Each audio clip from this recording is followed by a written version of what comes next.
You're sitting there listening to Jeff Spencer on Eric Van Horn's podcast, Franchise Secrets, hearing about Everbowl. Did you ever imagine at that point in time that fast forward, 3 years, if even that long, you'd be partnered with Drew Brees?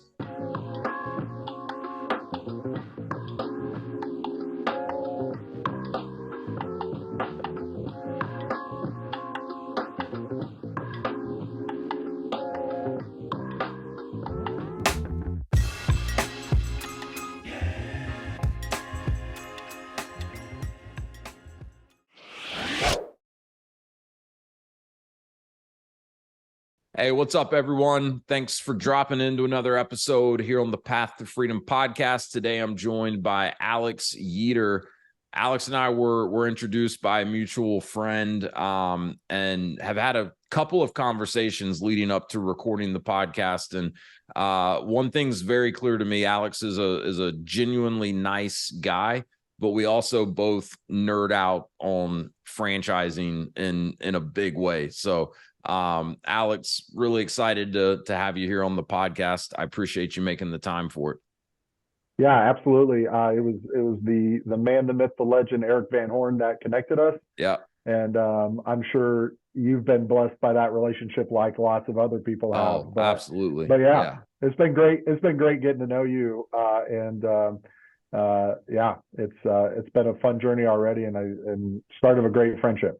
Yeah, absolutely. Really appreciate Eric introducing us. And yeah, he's one of the best. I mean, he knows everybody. He's always willing to make introductions, help you out in any way that he can. I get the same sense about you, and hopefully I'm in a position to return that sentiment from time to time. But so tell the audience a little bit about, what your involvement in the world of franchising looks like today, because you're in a pretty unique position that I find fascinating. Yeah, so I am in a partnership where we are area representatives for an emerging brand called Everbowl. Everbowl is a superfood concept, acai bowls. 95% of what we do is our bowls. Started out of San Diego by Jeff Fenster. They started franchising back in 2020. I came across Everbowl. Jeff was on Eric's podcast. Yeah. Is actually how I found Jeff. Got connected to Jeff and Brian Augustine, their development officer, and just started looking at the brand. And like we were talking about before you started recording, I knew we wanted to be a part of the brand, and our thought process was we were going to own some stores. And fast forward, we're now area representatives for them in a partnership. And we own 13 states, and our partnership, we are bringing 160 stores. But we're not the owner operators of those stores. We are, the old school model would have been called like a master franchise. Mm-hmm. So we bought, the 13 states, the 160 stores, and our partnership is with Drew Brees and a couple of his college buddies, but friends of his since his freshman year that he's been doing business with, great friends. They travel together. They're really good people. And then my business partner, Mitch, and I, we've been together for 10 years doing business together. And, Mitch and I are Buckeyes fans. They're obviously Boilermakers, but we've been working really well together. But Drew was a customer of Everbowl, which that's a reoccurring theme with Everbowl. A lot of our franchisees were customers first. Mm-hmm. Yeah. Drew was a customer of Everbowl during COVID. He started to connect with Jeff Fenster, like, hey, how am I going to get my Everbowl? These stores are closed in San Diego. And I think Jeff actually hand delivered some stuff to him or something. Well, that was smart of Jeff. Jeff's a hustler. That was smart. Yeah, and Drew just kept asking more and more questions. Ended up becoming a partner at the franchisor level, brand ambassador. He's a franchisee. And then a year and a half ago, I pitched him and his partners on the idea of this area rep deal. We started off with just doing like 4 states together, the Midwest, and then we've just been expanding.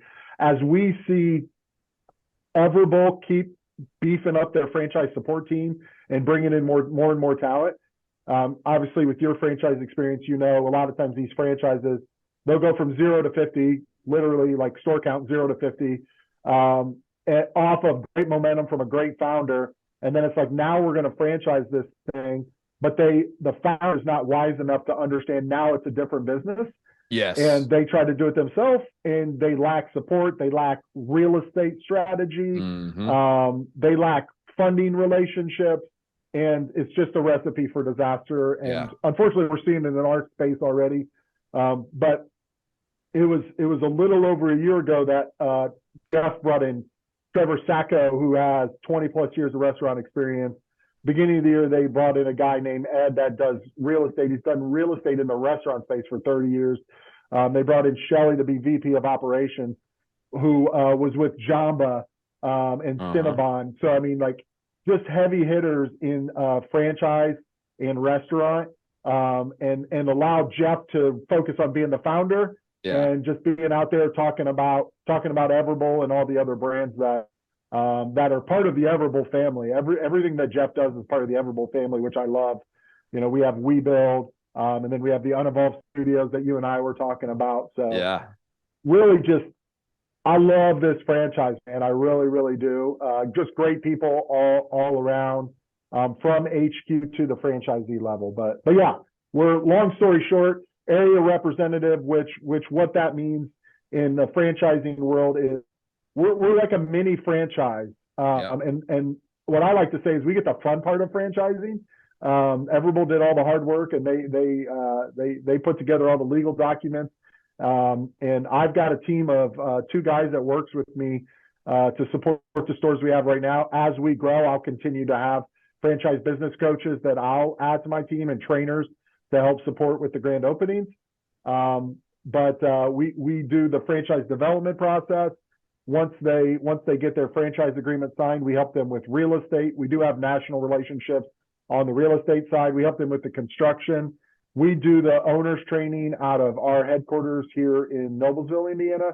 And then we're there to support them grand opening week. And then the entire time, that they're a franchise, we are there. They also get full access to Everbowl, just like every other franchisee. We're just an added layer. So really kind of a special relationship and situation. Yeah. I appreciate you kind of explaining that, because it's not as common in franchising now, it seems, as it used to be with this area rep and master franchise kind of models, but it's a really interesting way of doing it, and I like the way you described it as kind of an added layer of support to the actual franchisees, because you've got Everbowl, I mean, call it Everbowl corporate, right? The franchisor level, and you just gave numerous examples of how Jeff, the founder, was smart enough to realize that, hey, it's a different ball game now, and I need to bring in some other people and surround myself with industry experts that have done this with other brands before. But then also to have, that level of support, where you and your team are focusing, for the franchisees. That's kind of the best of both worlds, in my opinion. And so I know with a lot of these AR models, you are required to still be a franchisee yourself and own and operate at least a certain number of locations. And I know you do have, I think, 1 location right now with a second opening soon that you own and are the actual franchisee. Is that how Everbowl set up, though? Is that a requirement, or is that something you chose to do? Yes, that is a requirement. And we before we got into a business relationship with Drew Brees, we were out in San Diego and we were talking territory, right? You're having that territory conversation. And I asked Jeff, I assumed that acai would not do well in the cold weather states, right? It's like, oh, this is cold stuff. The weather in Indiana is not beautiful 4 or 5 months out of the year. And I said, Jeff, what's one state that you have in your back pocket that you're waiting for one of your best friends to say they want to do business with you and you would give it to them? And he was like, Tennessee. He goes, I think Tennessee is going to be great. He pulled up all this data where U-Haul shows that like all these people from the coast were moving to Tennessee. Yeah. And you know, so we went in with the idea of buying the state of Tennessee, and we were going to open up stores in Tennessee. And then in that, we were like, but we want one store in Indiana, because he told us like, hey, Drew Brees is coming. You know, I don't want to cause problems and have to go to him and you know, say these guys want to buy 5 stores or whatever.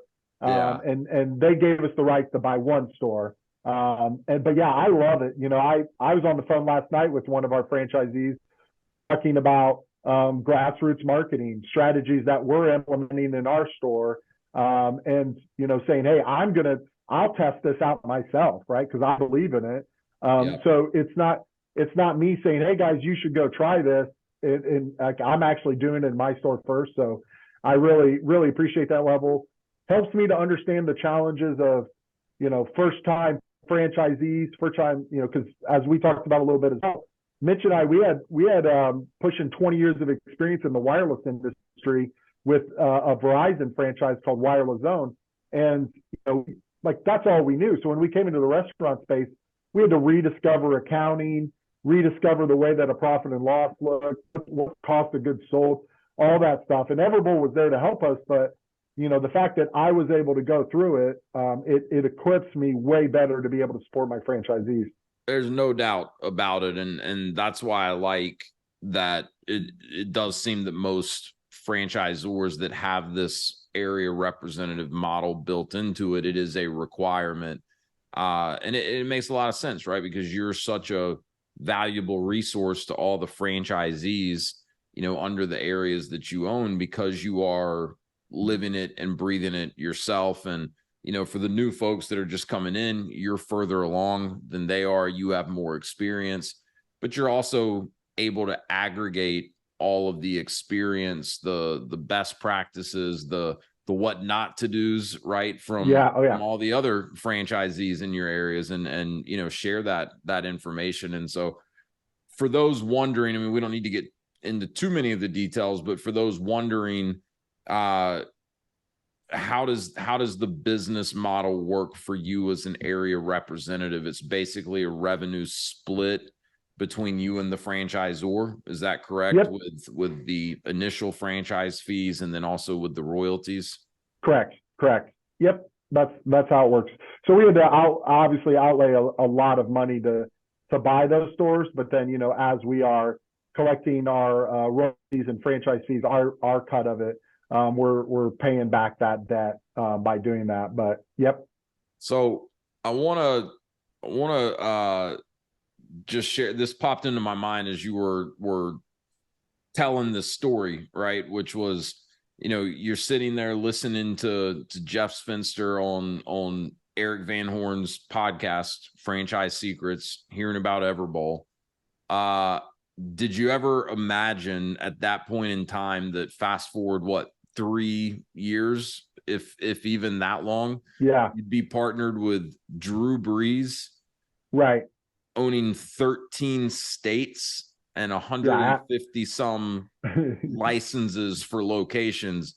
I think about the scene in Anchorman where they're sitting around after the big street brawl and they're like, man, that escalated quickly. That's what it seems like. It was like for you. Like that's a pretty crazy ride. And you didn't know Drew going into this, right? How did you get connected with Drew Brees? So I mean, you're absolutely right that I am, like, every day I realize and just am so appreciative of the, you know, truly, like, I believe it's a God-breathed process and relationships and connections to get me and us where we're at.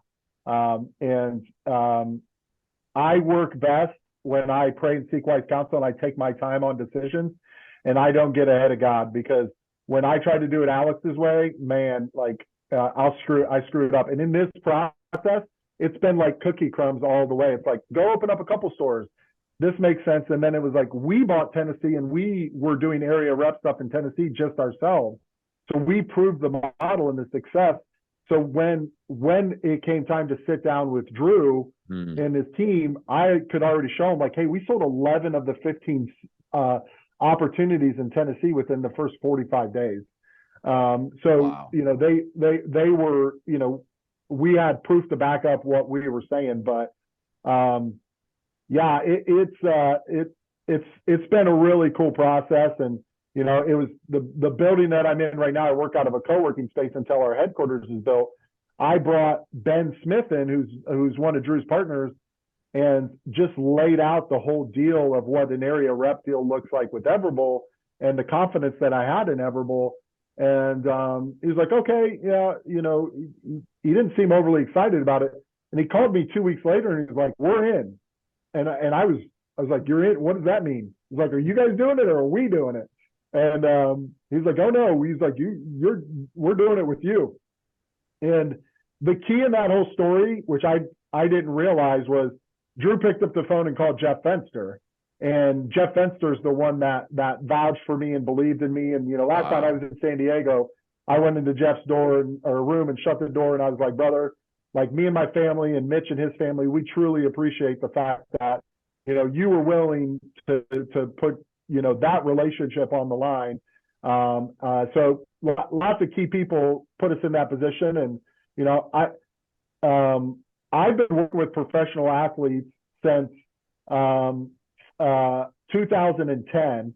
I always remember because it was right around the time that LeBron left for Miami and did the whole decision thing. I was working with Evan Turner. I helped Evan Turner get he played for Ohio State. Yeah. He was the number 2 draft pick, got drafted by the Philadelphia 76ers, and I helped get him man, I don't even think it was an iPhone. I don't even think we had iPhones back then. I think it was like a new Motorola smartphone or something. Yeah, and probably.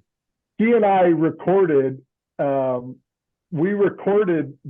transaction and we made it look like the decision. And at the end, Evan said, I'm going to take my talents to Verizon.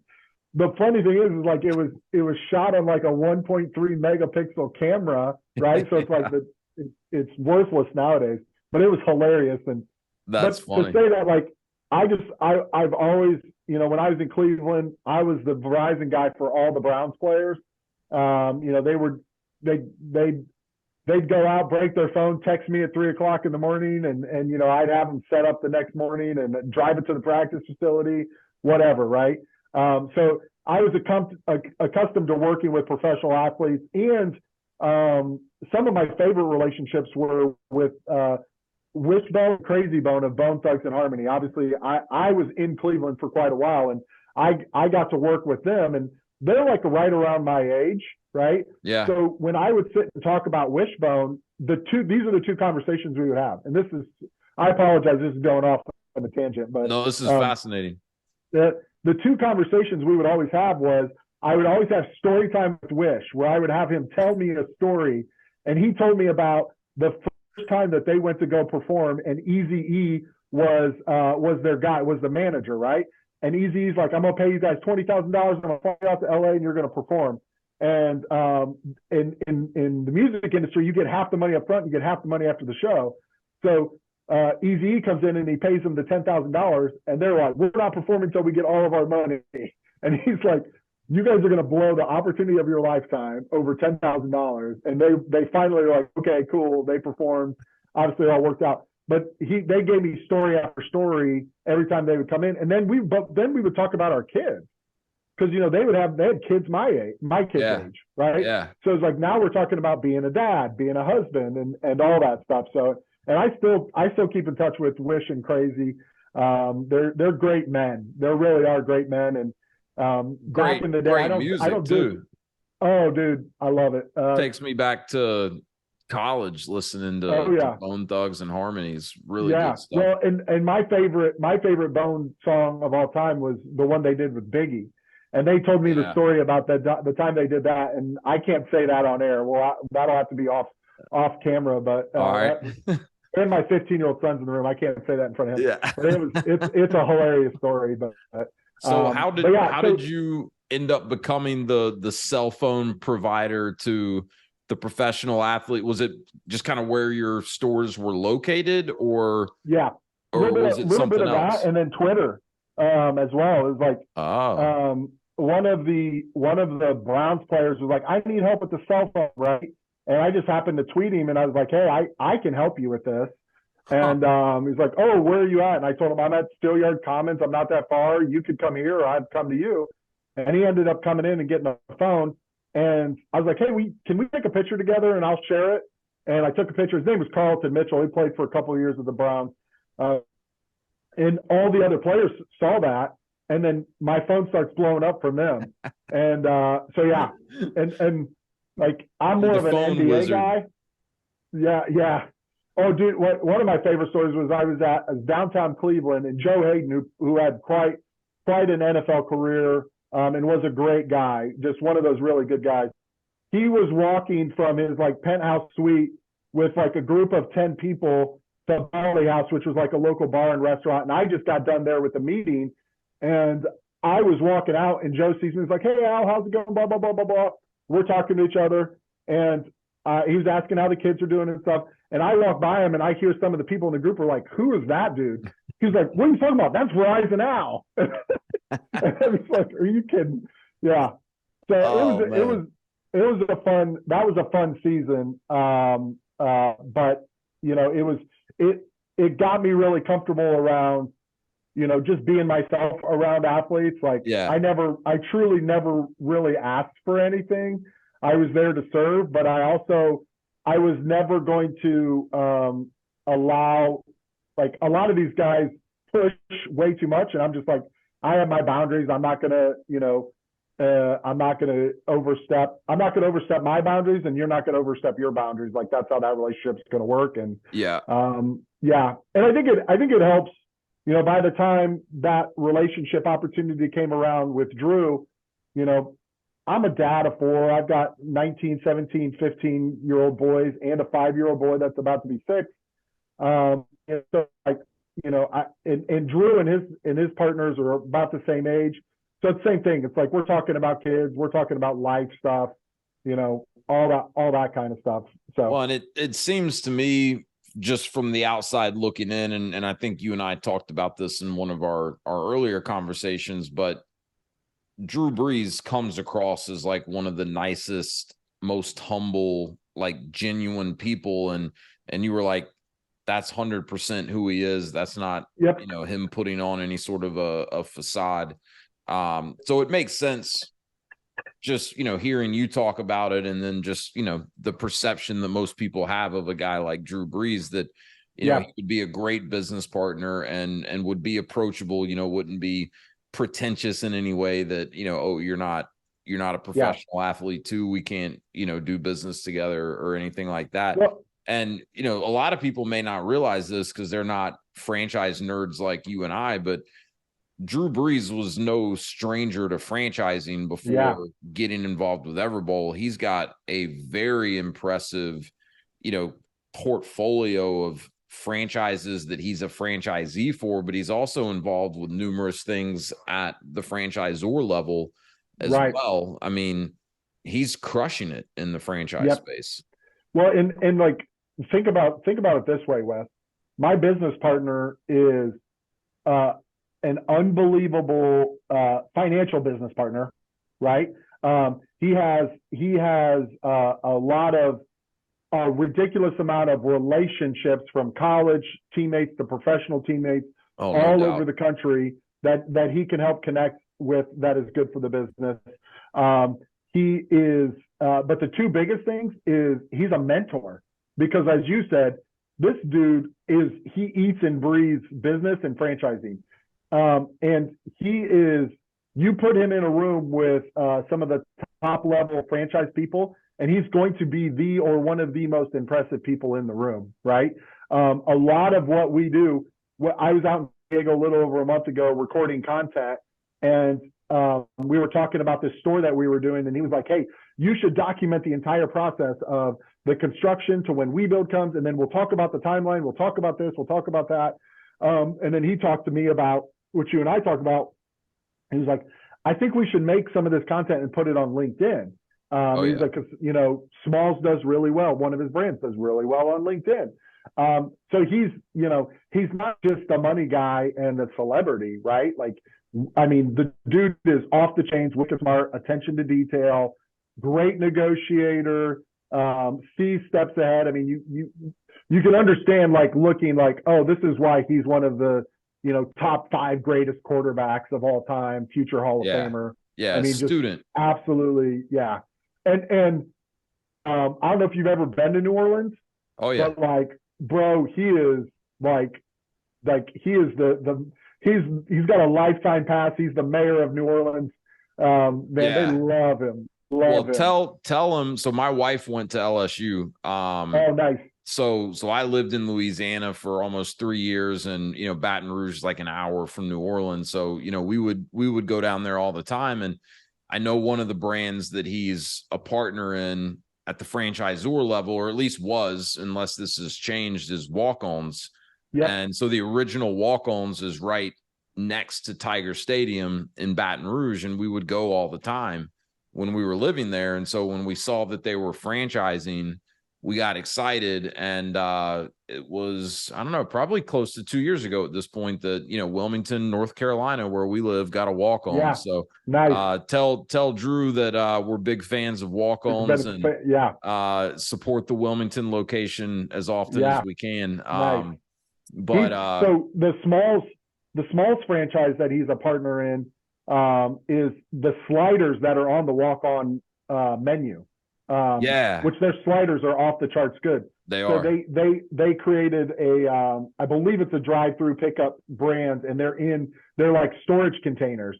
So it's like really cool, and they're blowing up, man. They're doing really, really well. So I hadn't heard of that. You told me about that one of the times we were speaking recently, and that's a cool concept. But not that I want to make this whole conversation about Drew Brees, but it is interesting how, especially hearing from you, that's a business partner with him in a pretty big way, how savvy he is, and also just like how hands-on and involved he is. Because I think a lot of times, when people see that, whether it's a professional athlete or, a movie star, anyone that's, famous and got some celebrity, when they're attached to a business deal, a lot of times I think the perception is, oh well, someone just looped them in on this because they had some money and they want to be able to leverage their name and connections, but they're probably not really involved in the actual strategy of the business or the operations, and they probably wouldn't be much help even if they were. But that doesn't sound like it's Drew at all. It sounds like he's kind of, leading the charge for a lot of these different ventures that he's involved in. Yeah, absolutely. Absolutely. And, other, like some of the sister companies, Everbowl, like We Build, which is, they build all of our furnitures and fixtures for Everbowl. Well, they're doing this for other brands as well, like Shaq's Big Chicken franchise. Yeah. They build stuff for Stretch Zone. I think they're going to be like the name brand in the fabrication and installation space for franchising, because they think like, how can we make it better for the franchisor? How can we make it better for the franchisee? How can we make this stuff cost less money, stay high quality, get there quicker? It's hilarious because like they were like, okay, we've got all this nailed, but now our problem is with the delivery of the products. And they were joking around like, let's start a trucking company. We'll just take care of that part as well. So it's that vertical integration every step of the way. And at this point, I wouldn't be shocked to hear that they've got a freight company now, moving stuff. But I mean, the We Build's a good example. It came out of a need, right? They're opening these franchise locations, and I imagine it's somewhere along the way they ran into issues sourcing what they needed to build these locations out. And good entrepreneurs are always looking for ways to solve problems, right? And that's where a lot of the best business ideas come from. So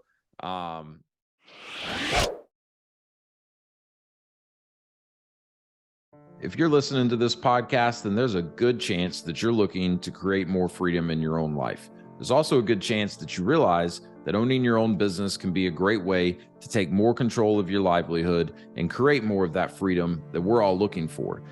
Also, if you've been listening to the show for a while, you realize that I specialize in franchise ownership. In addition to owning franchise businesses myself, I have a franchise consulting firm, Path to Freedom, where I help people navigate what is typically an overwhelming process of understanding franchising, identifying specific franchise companies that could be a fit, and then conducting the due diligence in a thorough and efficient manner with those franchise brands.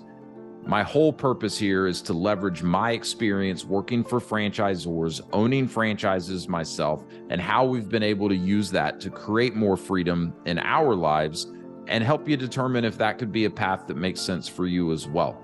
So if any of this sounds interesting, if you've considered business ownership in the past, whether you've explored franchising specifically or not, I'd love to connect with you. I'd love to learn more about you and what it is that you're working towards in your life and determine if I may be in a position to help. A great starting point is the link below in the show notes, which will take you to a short form to fill out, and you'll receive a free copy of an ebook that I've put together, The 7 Steps to Freedom Through Franchise Ownership. That'll also get us connected, and I'd love to set up an introductory call where I can explain a little bit more about the process that I use to help people determine if franchise ownership could be a great way to start charting their own path to freedom. So click the link below in the show notes, receive the ebook, and let's get connected. I'd love to hear from you.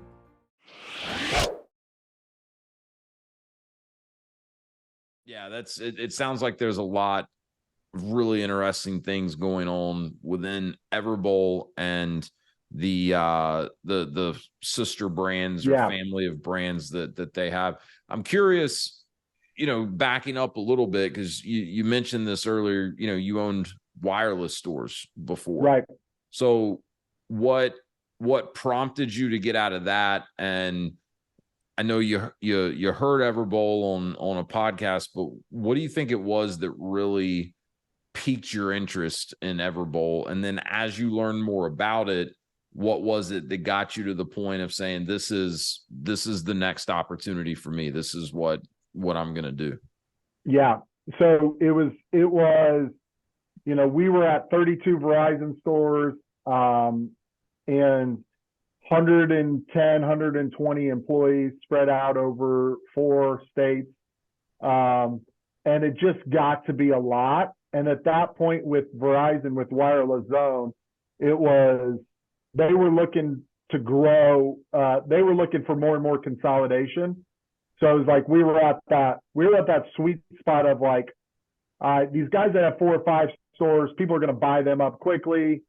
Do we want to be a 70 or 80 store company? And we made the decision that, we felt like the timing was right for us to maximize the opportunity exit wise. And, so we had planned on waiting a few more years. But then, just opportunities started coming our way with buyers. So we just felt like we couldn't pass on the opportunity. So we ended up selling them off to like 3 different groups. But in that process, we were looking for an emerging brand. Like I wanted the example that I was giving people was like, I wanted to find that rocket ship that was like super small, right? And then we were able to grab on and drive their momentum to bring their stuff to our side of the country. And so my first idea, because this was 3 years ago, right? This was 3.5 years ago, really, when I started looking around. I went to Crumble Cookie.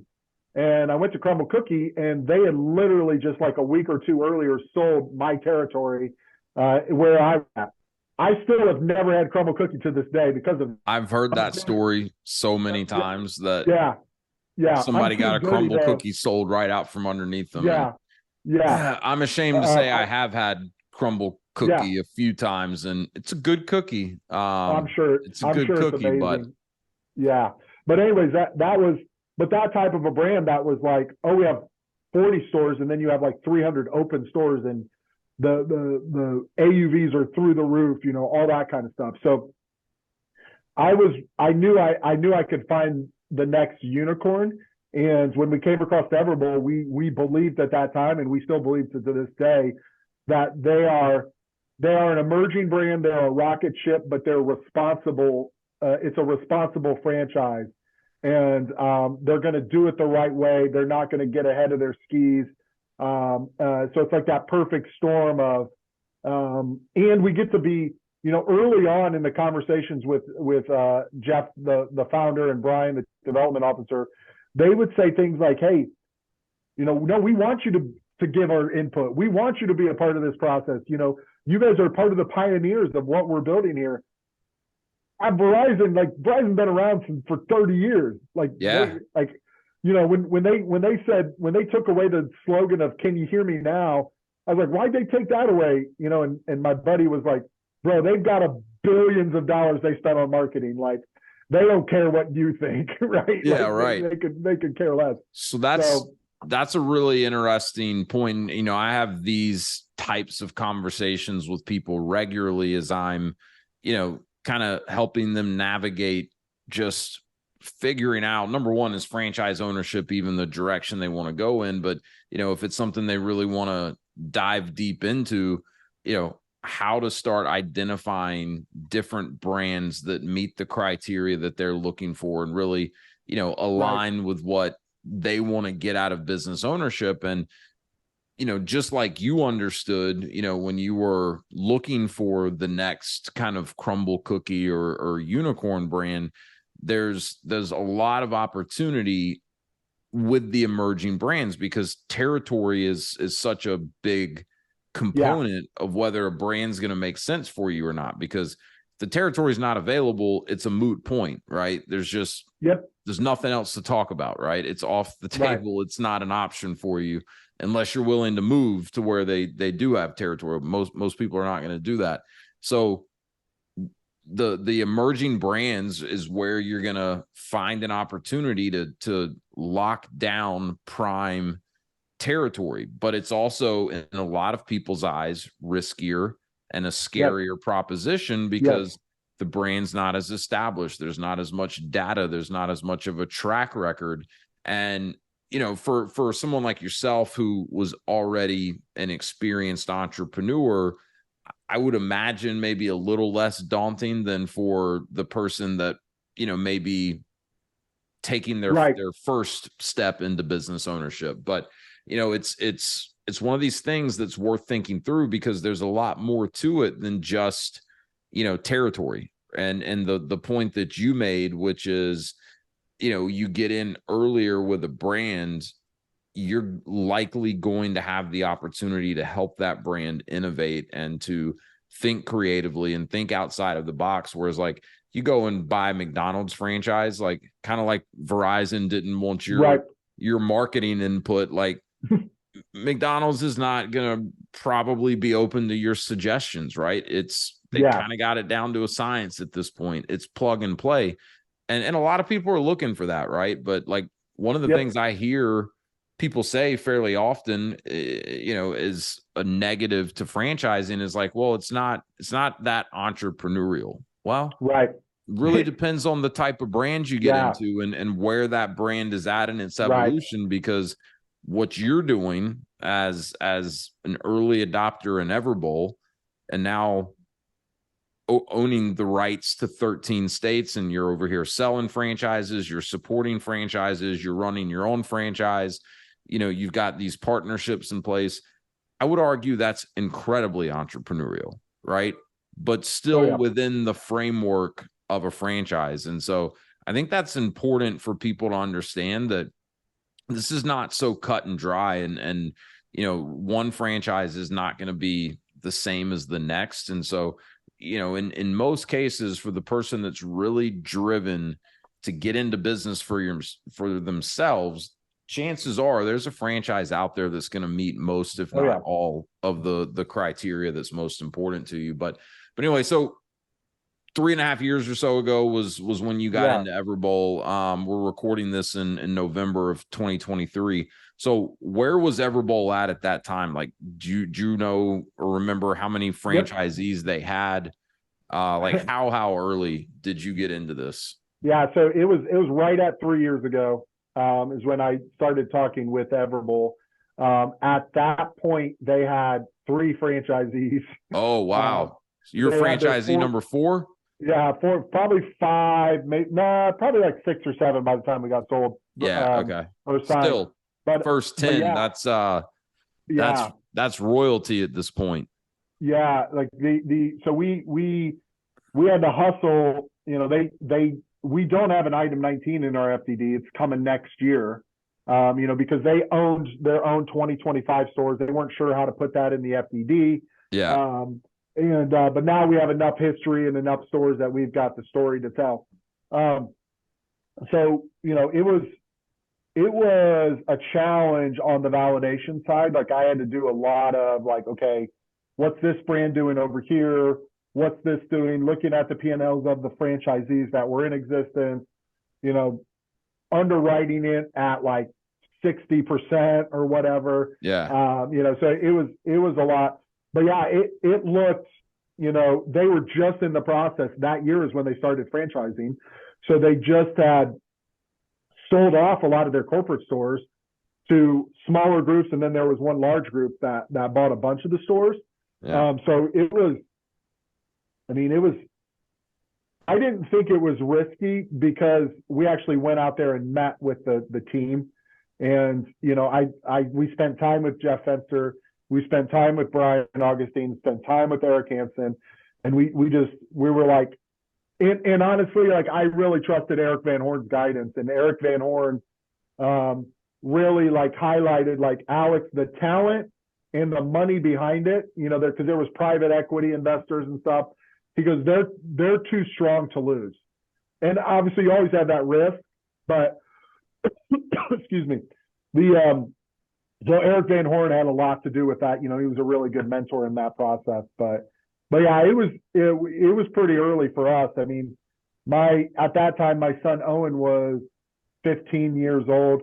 He helped me build the pro forma out, you know, like, cause there was just, I was pulling data from this side, and it was like, you know, Everbowl sold stores for this amount. So I'm like estimating what I thought the EBITDA was, and you know, all that kind of stuff. Yeah. So yeah, that's a really cool story. And I mean, I was having a conversation yesterday with an awesome lady that I've been working with, and she's looking very, very closely at a franchise, and it's pretty similar to where Everbowl was at when you were in the process of signing.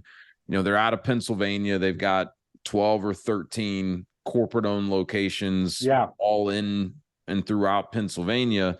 Just started franchising earlier this year. You know, they've got some momentum. They've definitely sold some franchises, but at this point, they don't have any actual franchise locations open and operating. And so, you know, we're talking a little bit, and that makes it tough, right? Because one of the biggest opportunities you're going to have in most cases, if you're researching a franchise, is talking to the other franchisees and getting feedback from them and learning from their experience, because they can share with you the good, the bad, you know, the ugly, if there is any, and there usually is some in any of these businesses. There's all types of very, very helpful information that they can share with you that's going to help you make a more informed decision. And so when you don't have that, that's a little more difficult. And so anyways, we were talking, and, you know, she's kind of at this point in the process where she needs to decide, does she want to get on a plane and fly to Pennsylvania and meet with the founders and the corporate team? And, you know, I said to her, look, the only way you're going to get to a point where you can make a decision, yes or no, is by getting on the plane and going and meeting with them, because otherwise there's just nothing else for you to do except for stall at this point, right? And do nothing. And, you know, in the case of getting in so early like this, you're really betting on two things, in my opinion. You're betting on the founder, the team that they've built around themselves, and obviously the business model, right? And the business is sustainable and going to continue to be in demand.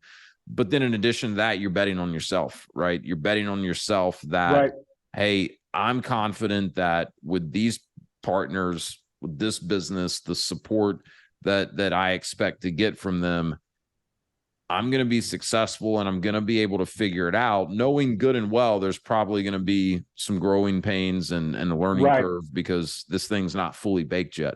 And that's going to Yeah, that's be good. more comfortable for some people than others. There are probably people out there that are going to be much better off getting into the franchise that's a little more mature, a little more established, but then there's going to be people like you that are going to really thrive, when they're an early adopter and get in early Yeah. to something like that. Yeah. And I mean, we'll see what the future holds. I don't know that I'd want to go through the riskiness of it again, but who knows? Who knows what'll happen?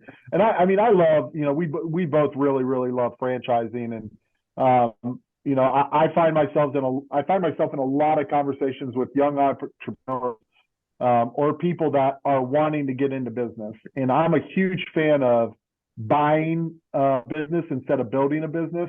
And I feel like there's you could buy a business, you could build a business from scratch, and then you kind of have this in between, which is franchising. Yeah. Because franchising, you're buying a business that doesn't yet exist, right? Yeah. But you can validate the numbers, right? So it's like, I tell people all the time, and I'm going to be speaking at an investor meetup and talking about franchising and talking about buying existing businesses. But I tell people all the time, it's like, look where you live at. Like, we live in Hamilton County, Indiana. It's one of the best places to live in the country. I think 3 of our cities are in the top 5 places to live in the country in 2023. So it's a great place to live. Housing prices are fair. The demographics are super strong. It's a great place to do business, right? Yeah. So go find the brand that is like crushing it elsewhere across the country. Bring it here, put it in a good location, be a great operator. You're probably going to do really well. Yeah. It's just, it's the same concept where it's like, there's just so many great franchise brands out there, and it's a healthy and it's a safe way to be able to get into business, and then, like you said, still have that entrepreneurial itch scratched. We're working on stuff right now inside of Everbowl that we're pioneering, where it's like, okay, we can't go buy other franchises that are outside of our system, but if there's places that are, juice shops, ice cream shops, old acai shops that are still in business, but they don't want to be in business, I could buy their equipment, make the life a little bit easier on the owner on an exit, take over their lease. So we're doing 2 of those. We're doing 2 of those in the next 60 days. My partner and I are doing one, and then we have a franchisee that's doing one. So it's like we're trying that out. So like I love once again being with a franchise that allows me to be innovative and play around with ideas.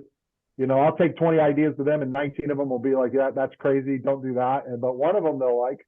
So yeah, and that's all it takes a lot of times. And I mean, there's so many cool stories out there, of where something that's now like a staple with a brand was originally a crazy idea that a franchisee had, and it was not part of the playbook at the time. Like I don't know, wasn't Drew like one of the biggest Jimmy John's franchisees at one point in time, and maybe he still is. But so I don't know if this is a true story or not. He can probably fact check me on this, but I remember hearing that it was a franchisee with Jimmy John's that, had the idea to really shrink the delivery range, right? So that, now their slogan, and everyone, when they think of Jimmy John's, they think of freaky fast, right? Well, they don't go that far to deliver. Like, unless you're within a half a mile of them, they may not deliver to you. But that's how they're able to do it so fast. And it was a franchisee that kind of had that idea, and everyone thought he was crazy when he first proposed it. Right. And then for whatever reason, it worked. And now it's a staple that their marketing slogans are built around. Yeah. Eric just had somebody on his podcast a few weeks ago, and I listened to it, and it was a Jimmy John's franchisee who now he's down to just a couple. But he talked about when the brand was like, hey, we're going to do this 10-minute delivery thing. And everybody rallied behind it. because they realize, like, I mean, you think about it, it's like where you're sitting, it's like, man, I'm hungry. What can I get as quickly as possible? Right? If Chipotle could get me a bowl in 10 minutes, bro, like game over. Yeah. You know what I mean? And Hell like, yeah. like trust me, we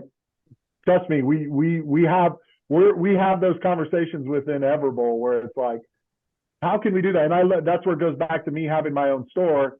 You know, my son's got his driver's license. Like, we'll figure this out. We'll test it out. Yeah. We'll shrink that radius. Keep doing business with DoorDash, but what if we tried this ourselves? Where, you know, I don't think we're going to, on a transactional basis, we're not going to necessarily make more money, but I think we'll do more transactions because, you know, you are a quick, fast option, not freaky fast, but fresh and fast or something like that. So fresh and fast. I like it. Yeah. And you know, maybe more repeat business too, right? Because if you kind of become top of mind as that quick go-to, but also in the case of Everbowl, fresh and healthy option. Right. Because those two things don't normally go hand in hand, fresh, healthy, and fast, right? Usually it's like, and it tastes good. You know what I mean? Like that was something big for Jeff, was like, you know, you have so many of these brands across the country, and I mean, they all have their need in their space, but they are, you know, super high-end healthy, which means expensive, and they just don't taste as good, right? And we're not that high-end healthy, right? But all of our stuff is, you know, all of our fruit is fresh fruit. All of our stuff has natural sugars in it, right? We're not adding additives and stuff to it, and it's going to fill you up as well. So it really checks a lot of boxes in that way. Yeah, delicious too. So you're sitting in this kind of unique position now where you're a franchisee, right? So you've opened your own locations, you're operating your own locations, you are in a lot of ways sitting in the role of the franchisor to the franchisees that are in the states that you guys own. But then you also have the franchisor above you that you can, I imagine in some ways you have to report to them. I mean, I imagine minimum type performance requirements, right? Because they don't want people buying the rights to states and not doing anything with them or kind of sitting on them, but also they're there to support you. So I guess the question I'm trying to get at is like, and maybe this is an unfair or loaded question, but like, what are you having the most fun with?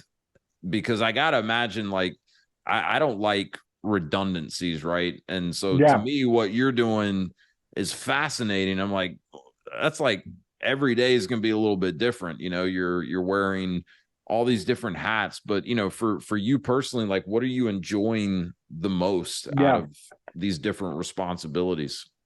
Number one is the relationship with the franchisees that we're bringing in the system.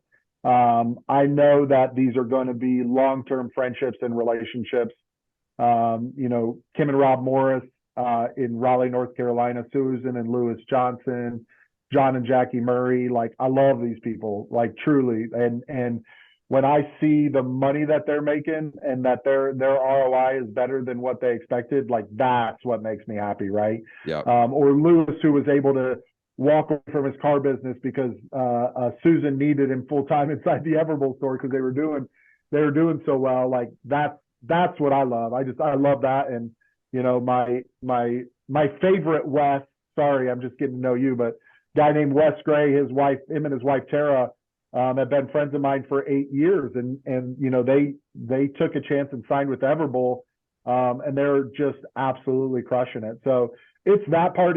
It's seeing that it works, right? But then it's also the people that we're bringing into the system are just great people who want to make an impact in their community. That's important to Everbowl. That's important to Drew as well. That's really important to Drew, the people that are coming in the system. So that part. I also love the interactions with headquarters. Trevor Sacco is just absolutely amazing. And I just love having interactions with him. It's like, what if we tried this? What if we tried this? You know, just different ideas. Skelly with the operations team talking about like the delivery type things, and you know, what can we bring to the menu next that a high school kid could still prepare, but it's going to help diversify our menu, right? Yeah. So it's like you said, I get to wear a whole bunch of different hats. But at the end of the day, I would definitely say it's the franchisees and the relationships with the franchisees.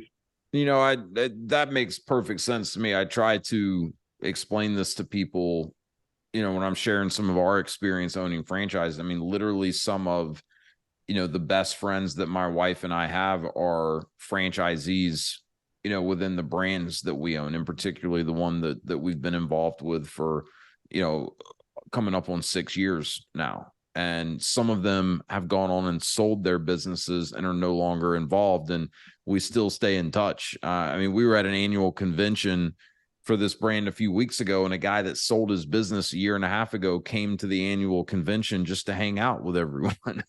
Right. That's amazing. He couldn't stand not being there and, hanging out with the crew.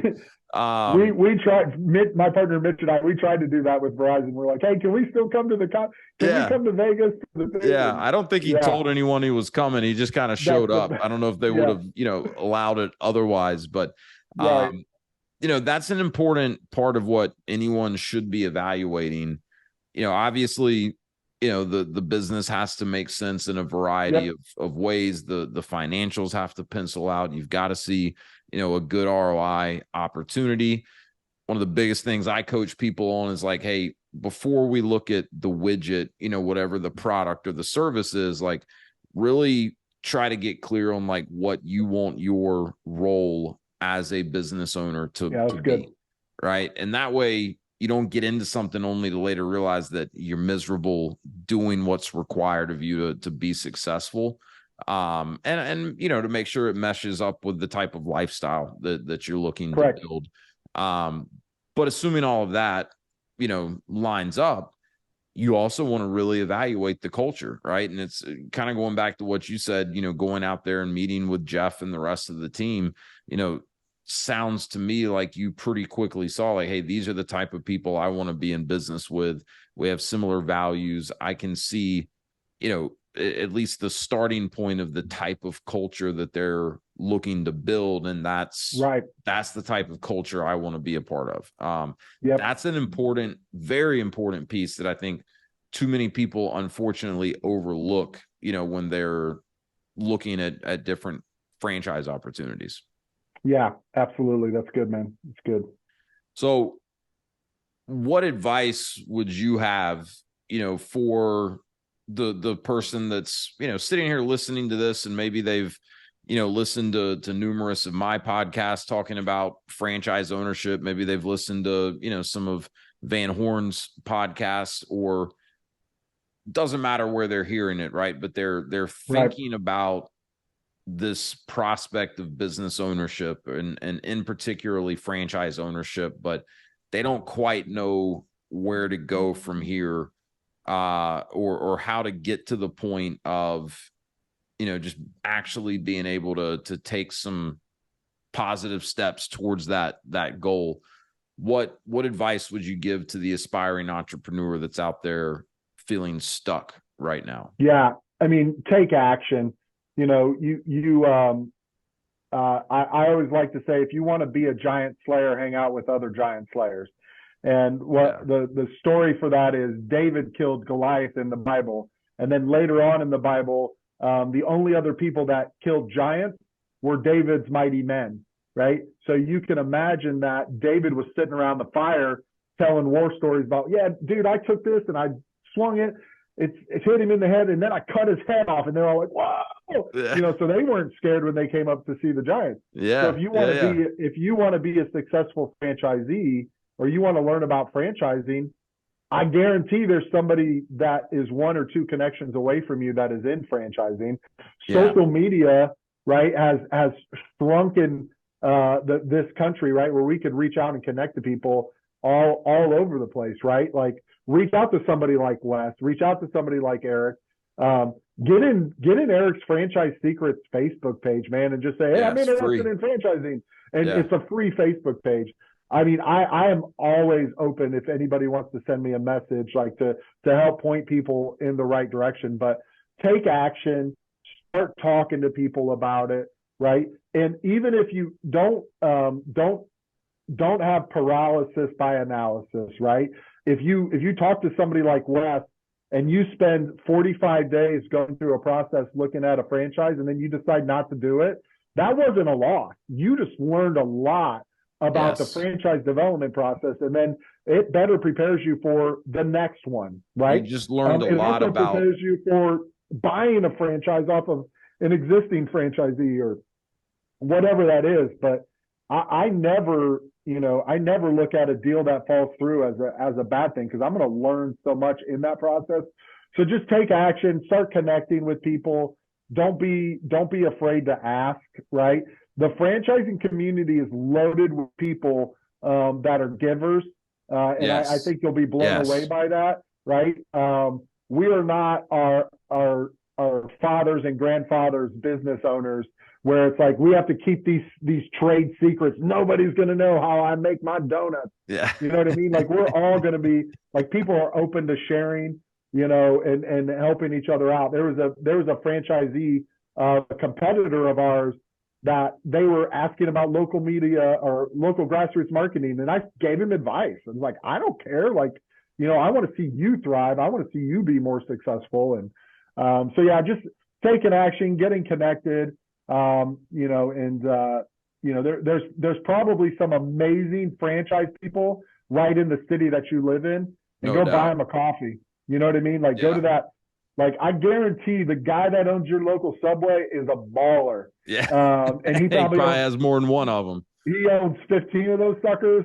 And he Jimmy John's, like, all of these brands, man, like they're absolutely crushing it. So yeah, just, they're going to be more than willing to help. Just buy them a cup of coffee and they'll tell you.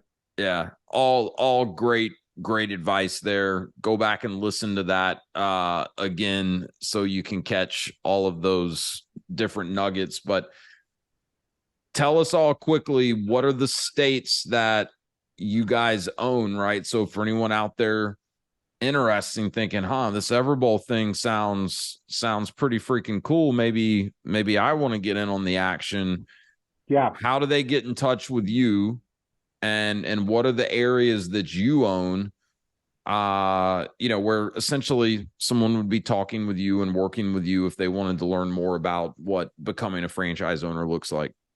Yeah. So number one, contact, just look up Alex Yeater on any social media platform. It's a weird last name. So there's only one other Alex Yeater, and he's like a 17-year-old kid out of New Orleans, and I connected with him, so we're friends. So if you accidentally reach out to him, he'll point you my way. He gets a small commission for anyone that he forwards on to you. We'll post all your social media handles, anything you want. Email, we'll post in the show notes. So please reach out. We are actively looking for franchisees in all 13 of our states. We are in Ohio, Michigan, Illinois, Indiana, Kentucky, Tennessee, North and South Carolina, Virginia, and then we are in Mississippi, Alabama, Arkansas, and Louisiana. I think that was all 13. I'm pretty sure. I wasn't counting, but I'm impressed that you were ran able out to. Of yeah, you ran out of. I have to geographically go through it, and you talked about territory. There's some baller territories still available. Charleston, South Carolina, Raleigh, North Carolina, the Greenville, South Carolina market, Memphis, Tennessee, Alabama. I have a store that I am opening that I bought from an existing acai place that we're going to resell, right? Like we're buying it because we don't want it to just disappear. We want to turn it into an Everbowl. But that thing's going to be available for sale. The Bentonville, Arkansas market, like, just scores off the Walmart charts. land. Walmart land, and the entire Chicagoland market, Cincinnati, Ohio. So yeah, there's tons of really awesome territories still available. And we would love to talk to you. Owner operators absolutely crush it in our system, but then we do have owners that they place an operator in the store. So it can work either way. The most important thing is we need people that are aligned with our core values. The most important ones are make friends and have fun. and they're gonna act with integrity. They're gonna deliver a remarkable experience, and they're just really gonna care about. They're gonna really care about the store and the kids that work there. Because I mean, it's gonna be a bunch of high school kids. My 15-year-old son Quinn's in here hanging out with me right now. He helps work at our Everbowl store. My 17-year-old son works there. Our GM's 19 years old, so you know you're really going to be leading and loving on a lot of high school and college age kids. So got to be the right fit for you as a person. But would love to talk to you. So cool. Well, we will, like I said, I'll get all the contact info, social media handles, websites, any of that, put it in the show notes to make it easy for people to find. You always know you're talking to someone that's doing some pretty cool stuff when it takes them a minute to remember everything they own. That's always a good indicator. You know, I was talking to a guy the other day and he's like, how many locations of this brand do you have? And it took him a minute and he's kind of counting on us. He's like 12, 13, maybe 12 or 13, I think. Yeah. You know, you got some good stuff going on when it takes a minute to remember. I appreciate it. One last question for you, and then I'll let you get back to your day. If my wife and I become Everbowl franchisees in Wilmington, do you think Drew Brees will come on the podcast? Absolutely. I'll make it happen. Okay. We'll if he doesn't say yes, I'll trick him into it. I'll be like, hey, let's jump on a video call. And then all of a sudden you're on and it's like, hey, I got to go. And then like, you just Alex, what is this, man? Yeah. Come on.